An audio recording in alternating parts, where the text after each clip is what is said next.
Okay, welcome to study board. അപ്പോൾ നമ്മളിന്നിവിടെ നമ്മുടെ incorporation of branch trial balance ആണ്. അപ്പോൾ ഈ ഒരു ബ്രാഞ്ച് അക്കൗണ്ട്സിൽ ലാസ്റ്റ് പോർഷനാണ് നമ്മളിവിടെ ഡിസ്കസ് ചെയ്യുന്നത്. It has already been stated that an independent branch prepares its own trial balance. ഒരു ഇൻഡിപെൻഡൻറ്റ് ബ്രാഞ്ച് അവരുടെ സ്വന്തം ട്രയൽ ബാലൻസ് പ്രിപ്പയർ ചെയ്യും എന്നുള്ളതാണ്.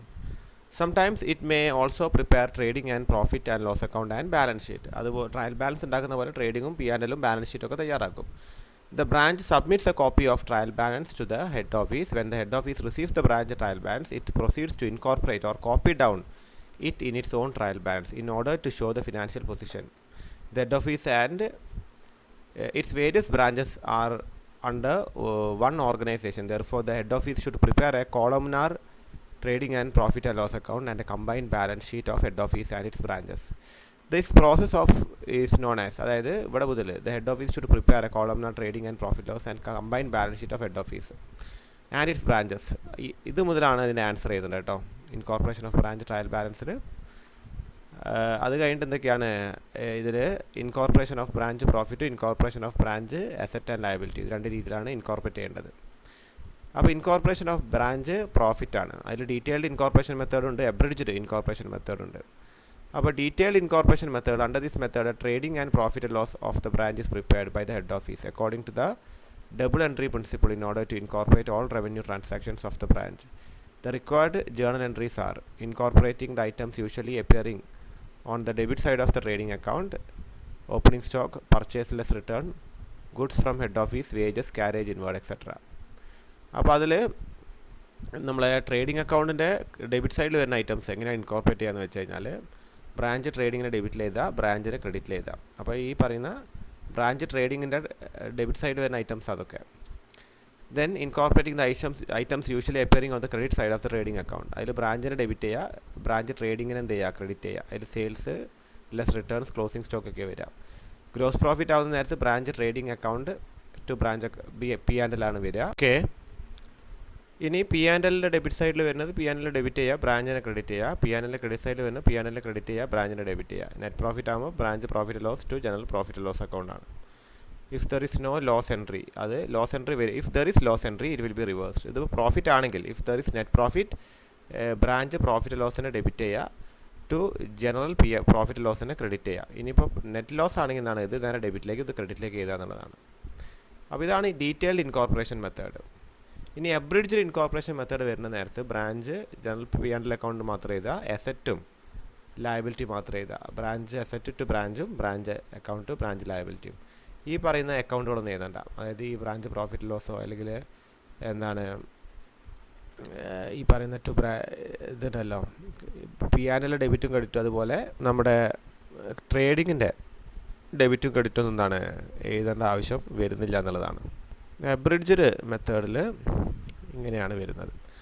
അപ്പോൾ ഇതിൻ്റെ എക്സാമ്പിൾ ഒന്ന് നോക്കാം. ഒരു question, Lucknow branch of Kolkata chemicals limited. Kolkata sends the following trial balance to Kolkata on 31st December 2024. Prepare trading and profit loss account, head office account and balance sheet in the books of branch. Branch trading and profit loss account, branch account in the books of head office after incorporating the trial balance. അതിൽ Lucknow branch trial balance കൊടുത്തിട്ടുണ്ട്. Stock furniture അസറ്റാണ്, stock opening സ്റ്റോക്കാണിത്. അപ്പോൾ ട്രേഡിങ്ങിൽ വരുന്നതാണ്. Goods from Kolkata ട്രേഡിങ്ങിൽ വരുന്നതാണ്. Purchase, return inward ഒക്കെ ട്രേഡിങ്ങിൽ. Salary P&L, general expense P&L, rent P&L, bad ഡെപ്റ്റ് P&L, carriage അത് ഇൻവേർഡായിട്ട് ഇവിടെ പരിഗണിക്കാം, ഔട്ട്വേർഡ് അല്ലാതെ. Trading, debtors asset, bank balance asset, allowances to customers, expense P&L, bills receivable എന്താണ് asset, sales, credit trading, returns to Kolkata ട്രേഡിങ്ങിൻ്റെ അപ്പുറത്തെ സൈഡിൽ വരും. പിന്നെന്താണ് sundry creditors, head office account. Okay, അപ്പോൾ ആദ്യം നമ്മൾ തയ്യാറാക്കേണ്ട എന്താണ്, ബുക്സ് ഓഫ് ബ്രാഞ്ച് അക്കൗണ്ട് ആണ്. അത് ബ്രാഞ്ച് ട്രേഡിംഗ് ആൻഡ് P&L. അപ്പോൾ ബ്രാഞ്ച് ട്രേഡിംഗ് ആൻഡ് P&L എന്താണ്, ഈ ഓപ്പണിംഗ് സ്റ്റോക്ക്, അതുകൂടാതെ പർച്ചേസ്, അത് കഴിഞ്ഞിട്ട് ഗുഡ്സ് ഫ്രം ഹെഡ് ഓഫീസ്, അതിൻ്റെ റിട്ടേൺ ഇവിടെ എഴുതാം, അല്ലെങ്കിൽ റിട്ടേൺ ഇവിടെ എഴുതിയാലും മതി. കാരേജ് ഇൻവേർഡ്, കാരേജ് നമ്മൾ നേരത്തെ കണ്ടു. ക്ലോസിംഗ് സ്റ്റോക്ക് ഇവിടെ, സെയിൽസിൽ നിന്ന് റിട്ടേൺ കുറയ്ക്കാം.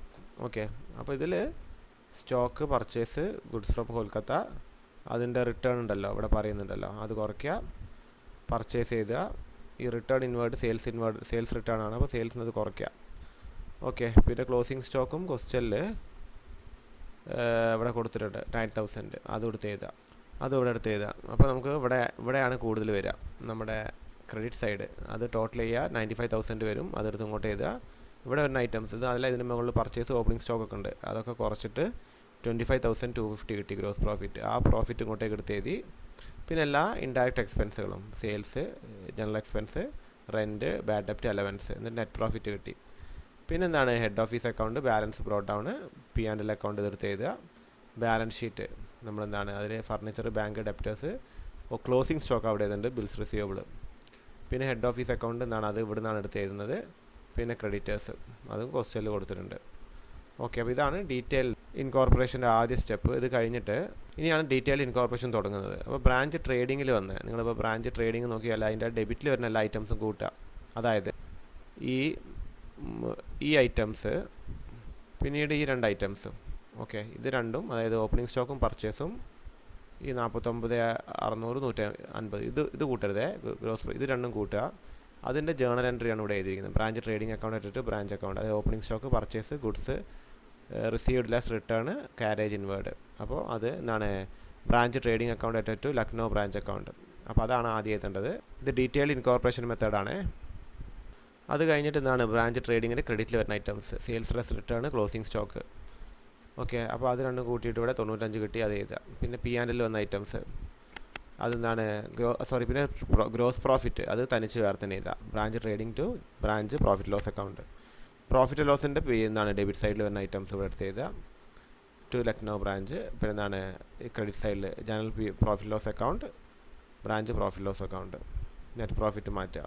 പിന്നെ അസറ്റ് ഉള്ളത് furniture, bank, debtors, stock, BR ആണ്. അതെല്ലാം കൂടി കൂട്ടിയിട്ട് ബ്രാഞ്ച് അസറ്റ് ടു ലക്നൗ ബ്രാഞ്ചാണ്. ബ്രാഞ്ച് അസറ്റിന് ഡെബിറ്റ് ചെയ്താൽ ലക്നൗ ബ്രാഞ്ചിനെ ക്രെഡിറ്റ് ചെയ്യുക. ഈ Lucknow branch to branch liability, sundry creditors മാത്രമേ ഉള്ളൂ, അതിവിടെ എടുത്ത് എഴുതുക എന്നുള്ളതാണ്. ഹെഡ് ഓഫീസ് അക്കൗണ്ട് ഇങ്ങോട്ടേക്ക് എഴുതരുത്, ലയബിലിറ്റി മാത്രം എഴുതിയാൽ മതി. ലാസ്റ്റ് ലക്നൗ ബ്രാഞ്ചിനൊരു ഇത് വരയ്ക്കുക, അതായത് ഒരു ലെഡ്ജർ വരയ്ക്കുക. ഇമ്പോർട്ടൻ്റ് അല്ല, ഈ ജേണൽ എൻട്രീസ് ആണ് ഇമ്പോർട്ടൻ്റ് ആയിട്ട് നോക്കേണ്ടത്. ഇനി അബ്രിഡ്ജ്ഡ് മെത്തേഡാണ്. അതിലൊരു memorandum, branch trading and P&L account നമ്മൾ നേരത്തെ വരച്ച പോലെ തന്നെ വരയ്ക്കുക. അതേ സംഗതികൾ തന്നെയാണ് വരുന്നത്. അത് കഴിഞ്ഞിട്ട് ഇതിൽ ഈ ഒരു നെറ്റ് പ്രോഫിറ്റ് മാത്രം എടുത്ത് എഴുതിയാൽ മതി. Lucknow branch account at general P&L account. ഈ ഡീറ്റെയിൽഡ് നിങ്ങൾ നോക്കിക്കഴിഞ്ഞാൽ ആദ്യം ഇങ്ങനത്തെ ഒരു ജേണൽ എൻട്രി എഴുതുന്നുണ്ട്, പിന്നീട് അത് കഴിഞ്ഞ് ഇങ്ങനത്തെ ഒരു ജേണൽ എൻട്രി എഴുതുന്നുണ്ട്, ഇങ്ങനത്തെ ഒന്ന് എഴുതുന്നുണ്ട്, പിന്നെ ഇങ്ങനത്തെ എഴുതുന്നുണ്ട്. ദെൻ എന്താണ് നമ്മളിവിടെ ഇതാ കാര്യം. പിന്നെ ക്രെഡിറ്റിൽ വേറെ ഇല്ല, അത് നമ്മൾ ഗ്രോസ് പ്രോഫിറ്റ് അല്ലേ ഉള്ളൂ, ഡെബിറ്റിൽ മാത്രമേ P&L വരുന്നുള്ളൂ. പക്ഷേ ഈ പറയുന്ന അബ്രിഡ്ജ്ഡ് മെത്തേഡിൽ നമ്മളൊരു ഒരു P&L ട്രേഡിങ്ങും P&L ഉണ്ടാക്കിയിട്ട് ആദ്യം നെറ്റ് പ്രോഫിറ്റ് മാത്രം മാറ്റുക, ബ്രാഞ്ച് അസറ്റും ബ്രാഞ്ച് ലയബിലിറ്റി മാത്രം എഴുതിയാൽ മതി, മറ്റൊന്നും എഴുതേണ്ട കാര്യം വരുന്നില്ല. ഓക്കെ, അപ്പോൾ അതാണ് ഇവിടെ വന്നിരിക്കുന്നത്. അപ്പോൾ ഈ ഒരു 3 എൻട്രീസ് മാത്രം ഇവിടെ എഴുതിയാൽ മതി. എന്നിട്ട് ലക്നൗ ബ്രാഞ്ച് അക്കൗണ്ട് എന്ത് ചെയ്യുക, നിങ്ങൾ വരയ്ക്കാം. അത് കഴിഞ്ഞിട്ട് പിന്നെന്താണ് ക്ലോസിങ് ദ ബുക്സ് ഓഫ് ബ്രാഞ്ചാണ്. ബ്രാഞ്ചിൻ്റെ ബുക്ക് ക്ലോസ് ചെയ്യാണ്. അപ്പോൾ 2 മെത്തേഡ് ഉണ്ട്, മെത്തേഡിന് പേരൊന്നുമില്ല.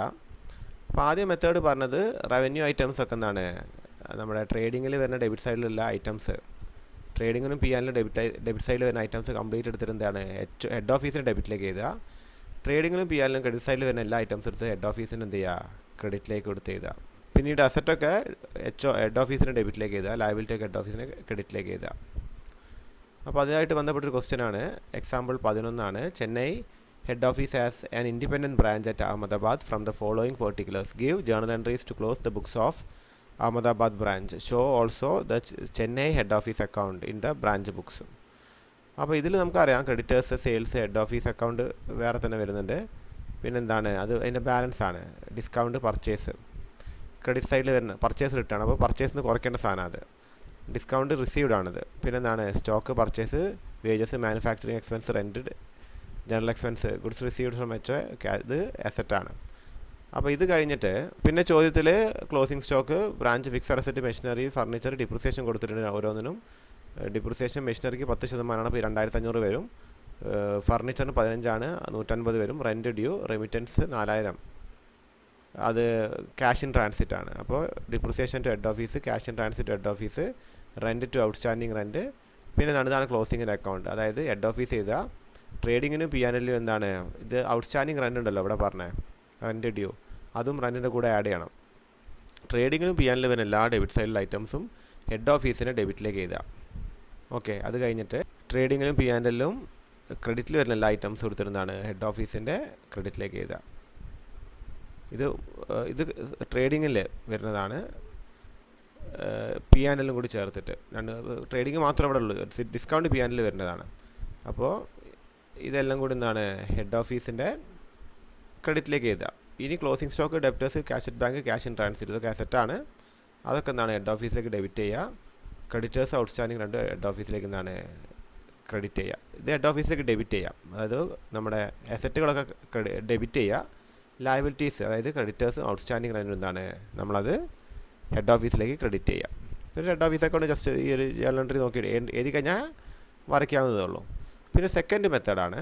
സെക്കൻഡ് മെത്തേഡിൽ നേരത്തെ കണ്ട മാതിരി പി ആൻഡിൽ മാത്രമേ മാറ്റുന്നുള്ളൂ, അല്ലാണ്ട് ട്രേഡിങ്ങിലും ഇതിൽ വരുന്ന എല്ലാ ഐറ്റംസും എടുക്കുന്നില്ല, ഹെഡ് ഓഫീസിലേക്ക് എടുക്കുന്നില്ല. പി ആൻഡിൽ മാത്രമേ മാറ്റുന്നുള്ളൂ. പ്രോഫിറ്റ് ലോസിൽ, അതായത് നെറ്റ് പ്രോഫിറ്റ് മാത്രമേ മാറ്റുന്നുള്ളൂ. അസറ്റ് ലയബിലിറ്റി അതിൻ്റെ കൂടെ മാറ്റും. ഓക്കെ, ഇതിങ്ങനെ വന്നിട്ടുണ്ട്. അപ്പോൾ ഇത് ഫുള്ളായിട്ട് എടുക്കില്ല. ഇതിൽ എന്താണ് നമ്മൾ നോക്കിക്കഴിഞ്ഞാൽ ഇവിടെ നെറ്റ് പ്രോഫിറ്റ് ഇല്ല, നെറ്റ് ലോസേ ഉള്ളൂ. അത് ചേഞ്ച് ചെയ്യും. അപ്പോൾ നമ്മൾ എന്താണ് ഡിപ്രിസിയേഷൻ എന്തായാലും എഴുതണം, ക്യാഷ് ഇൻ ട്രാൻസിറ്റും റെൻറ്റ് ഔട്ട്സ്റ്റാൻഡിങ്ങിൻ്റെ എഴുതുക. പിന്നെ അത് കണ്ടോ ഹെഡ് ഓഫീസ് കഴിഞ്ഞിട്ട് നമ്മളിതിന് മുൻപ് എഴുതിയത് ഫസ്റ്റ് മെത്തേഡിൽ ഇങ്ങനെ എൻട്രി എഴുതിയിട്ടുണ്ട്. ആ ഒരു എൻട്രി ഇവിടെ എഴുതിയിട്ടില്ല. കാര്യം ജസ്റ്റ് എന്താണ് ഇതിപ്പോൾ പ്രോഫിറ്റ് ആണെങ്കിൽ പ്രോഫിറ്റ് ഡെബിറ്റിലും ഹെഡ് ഓഫീസ് ക്രെഡിറ്റിൽ വരുന്നത്. നെറ്റ് ലോസ് ആയതുകൊണ്ട് പ്രോഫിറ്റ് ക്രെഡിറ്റിലും പി ആൻഡിൽ ക്രെഡിറ്റിലും ഹെഡ് ഓഫീസ് ഡെബിറ്റിലും വന്നു. ഓക്കെ, അല്ലാതെ ഇപ്പോൾ നമ്മൾ നേരത്തെ എഴുതിയ പോലെ ഈ എൻട്രി ഒന്നും എഴുതുന്നില്ല. ഓക്കെ, ഈ എൻട്രി ഒന്നും എഴുതുന്നില്ല. ഓക്കെ, ഈ എൻട്രികൾ എഴുതുന്നില്ല. അതിന് ബദലായിട്ട് ആ നെറ്റ് പ്രോഫിറ്റിൻ്റെ അല്ലെങ്കിൽ നെറ്റ് ലോസിൻ്റെ എൻട്രി മാത്രമേ എഴുതുന്നുള്ളൂ. നെറ്റ് പ്രോഫിറ്റ് ആണെങ്കിൽ ഹെഡ് ഓഫീസ് ക്രെഡിറ്റിലും നെറ്റ് പ്രോഫിറ്റ് ഡെബിറ്റിൽ വരും, പി ആൻഡിൽ ഡെബിറ്റിലും വരും.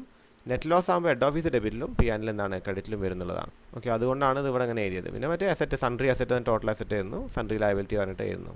സൺട്രി അസറ്റ് വരുമ്പോൾ ഹെഡ് ഓഫീസ് ഡെബിറ്റിൽ വരും, സൺട്രി ലയബിലിറ്റി വരുമ്പോൾ ഹെഡ് ഓഫീസ് ക്രെഡിറ്റിൽ വരുന്നുള്ളതാണ്. ഓക്കെ, ഇത്രയാണ് നമുക്ക് ഈ ഒരു ചാപ്റ്ററിൽ എൻ്ററായിട്ട് പറയാനുള്ളത്. ഇത് നോക്കിയിട്ട് പിന്നെ എന്താണ് ഹെഡ് ഓഫീസ് അക്കൗണ്ട് വരയ്ക്കുക എന്നുള്ളതാണ്.